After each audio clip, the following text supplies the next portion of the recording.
Hello and welcome back to my channel. I'm Patty. I go by Pattymac Makes everywhere online. In today's video, I'm doing a follow-up to the previous video. In the last video, I shared with you what I thought was the easiest quilt pattern ever, and I stand by those words. In today's video, I want to give you more of like a kind of a tutorial, just showing you how I cut the pieces and how I put them together to construct the quilt top.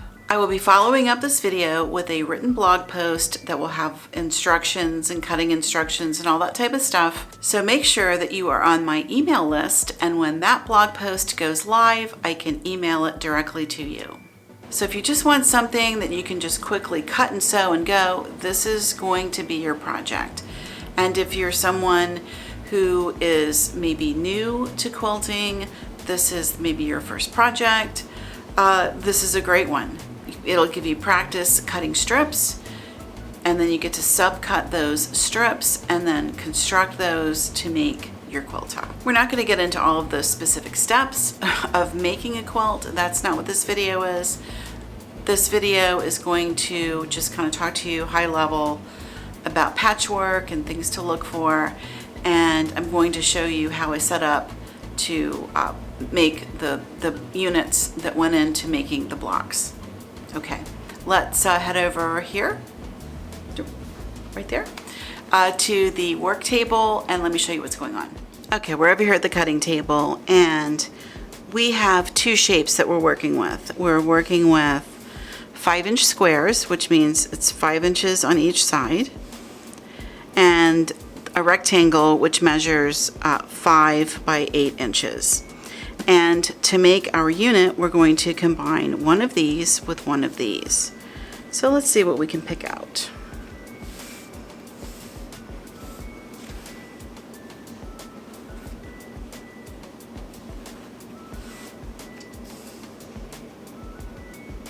Okay, and that's your unit. You're going to attach the square to the rectangle, and you're going to do however many you want to have to make the length of your row.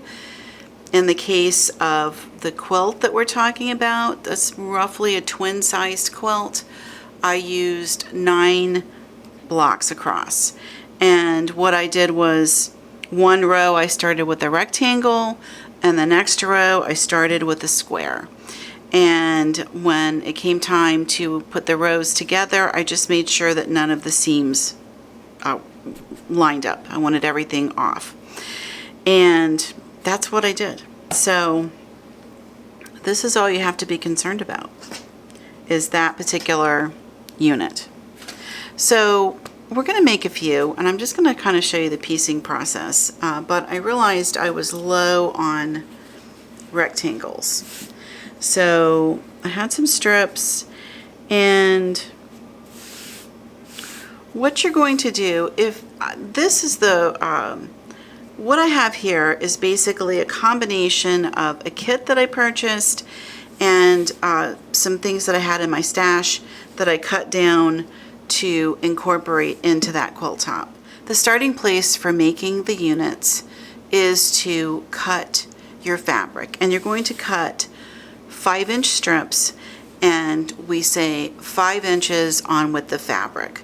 So that means you're just going to unroll your fabric just like it came off the bolt, selvage to selvage, and you're going to just cut it in this 5-inch strip. And then once we have our 5-inch strips, like I've lined a few of them up, 4 or 5, and you're going to make sure that they're, you know, well stacked and everything lines up. And then we're going to put them along the line on the cutting mat and then subcut. And what I realized was I was short on the rectangles, but I had enough squares.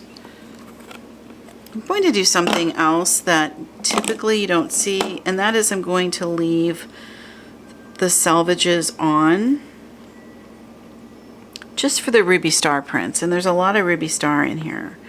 If you're a fan of Ruby Star, they have like a very specific look to their selvages, so I tend to leave them on. Just, it's kind of a new thing I'm doing. But anyway, all right, so we have a nice smooth edge, and now we're just going to count 8 blocks. 1, 2, 3, 4, 5, 6, 7, 8.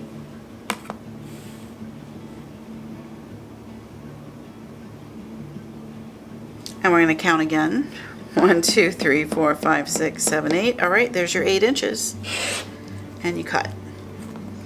And then there is a stack of rectangles. And then we'll line up again.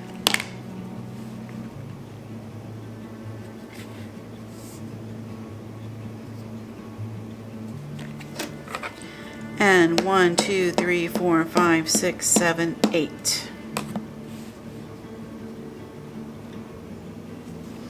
1, 2, 3, 4, 5, 6, 7, 8. Okay, and cut. And then I don't think I'm going to do any of those as squares. I'm going to leave these as they are and put this into my scrap bin because that's kind of a good size. So we're just going to lay out a row.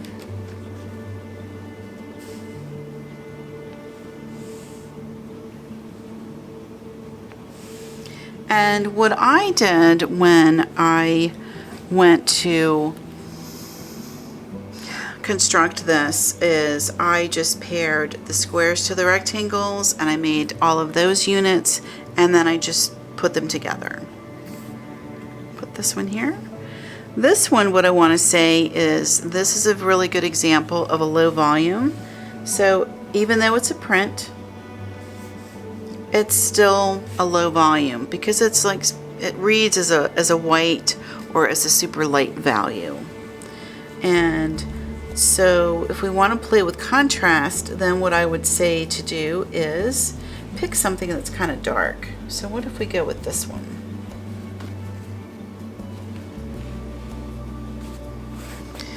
And you also get the contrast of the little floral with the stripe, the masculine stripe, which is kind of fun.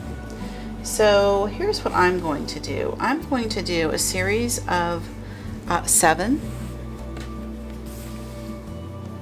And I'm going to put those together.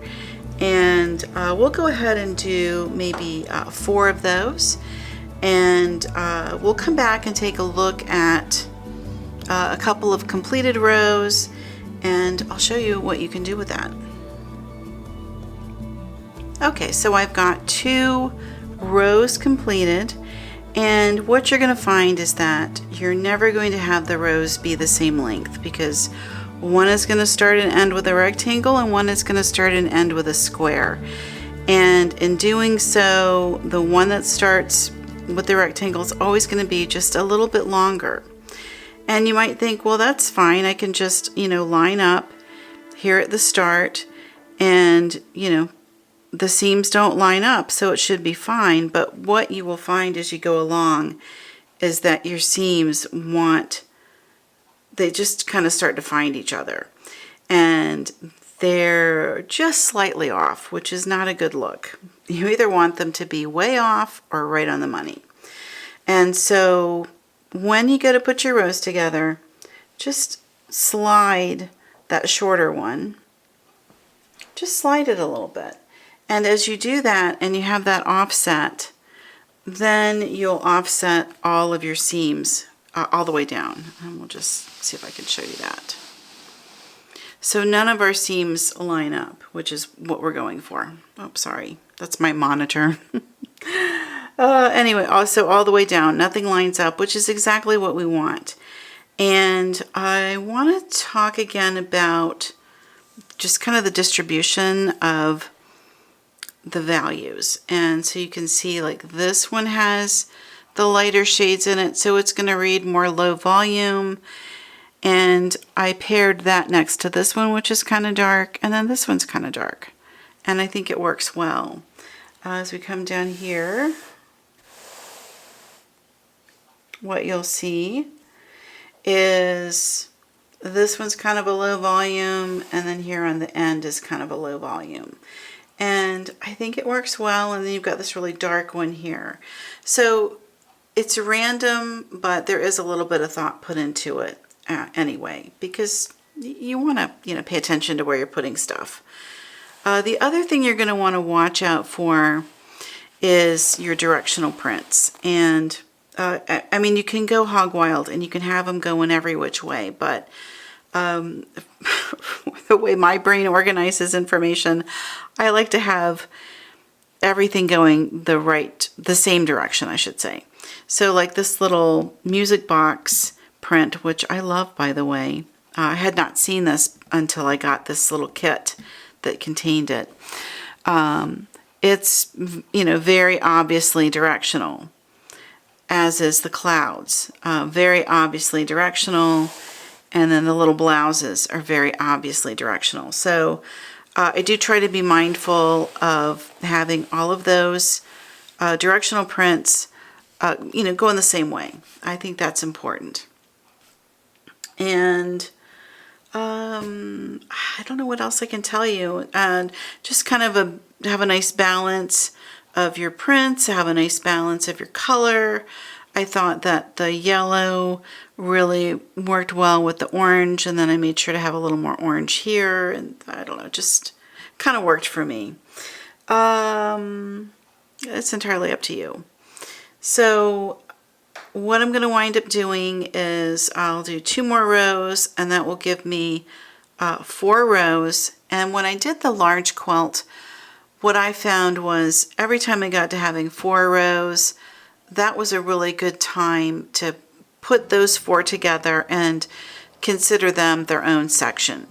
So it just made the whole thing a lot more manageable. And so when I do my construction, I like to find sections that I can put together and then put those smaller pieces together at the end to make the one big piece. And you'll find that it just goes together very quickly that way. And it's also a good, if you just like set a goal to do one section, which is 4 rows, maybe you get up and you say, well, I'm just going to do a section before lunch. And bada bing, you got it done. And then you come back and you say, all right, after lunch, I'm going to go ahead and do another section, maybe 2. And then you could have yourself set up after dinner and do your 4th section. And you could, at that point, call it quits and have a full-size quilt that's long enough. So I think that's kind of a cool thing. You could literally sew this in a day. That would be great. You wouldn't be done quilting. I guess if you just kind of worked around the clock, you could, or if you had a friend with a long arm that could just immediately get you in and everything was computerized and bada bing, it just popped it out. That might work, but I don't have any of those things. So I'm not going to be able to complete anything in a weekend. I hope this gives you some creative inspiration and that you enjoy this simple little pattern enough that you want to try one yourself. What I've got on the table is a series of 7 individual pieces, and I think that's going to make a nice table runner size. So that's what I'm going to do with this, is go ahead and finish out the 2 more rows, put them together, and this will be a new table runner for my dinner table. So that's what I'm going to do with that. And in the meantime, I'm going to decide on a backing for the bed quilt. I'm calling it my napping quilt. And start getting that all basted together so I can start quilting that baby, because I really feel like I need to have a finished project. I really do. I need a finished project. That's the video for today. I hope that explains things well enough to you that you kind of get the general idea of how to put this together. Literally, if you can cut the square and you can cut the rectangle and you can put them together and sew them into a row, you can do this project. That's all there is to it. In the description box below, I will give you a rough idea of how many width of fabric strips you need to cut, and then you can subcut those and you can go ahead and get started on your own quilt top. That's the video for today. I appreciate you, as always, for being here, for hanging out, for spending time with me. It means a lot, and I will be seeing you soon. And in the meantime, happy sewing, happy quilting, and I will see you around YouTube. Until then, bye-bye.